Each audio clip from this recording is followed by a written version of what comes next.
Hello guys, and welcome to Basic Tutorial. And in this video, I will teach you how to find your Wi-Fi password on your Windows 10 computer.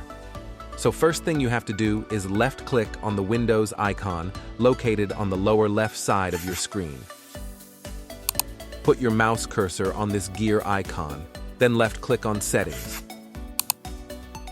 Left-click on Network and Internet.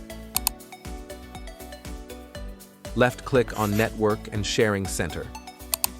And a new pop-up window will show. Under the Access type, you can find the word Connections. You will then see your Wi-Fi name on the right side of Connections. Left-click on your Wi-Fi name. A new window will pop up. You will now see some connection details of your Wi-Fi. Left-click on Wireless Properties. A new pop-up window will show. Left-click on Security. Click the checkbox beside the Show Characters to reveal your Wi-Fi password. You can now see the Wi-Fi password of your internet, and that is how to find your Wi-Fi password on your Windows 10 computer.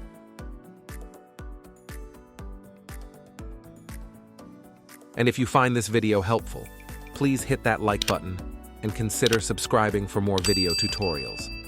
Thank you.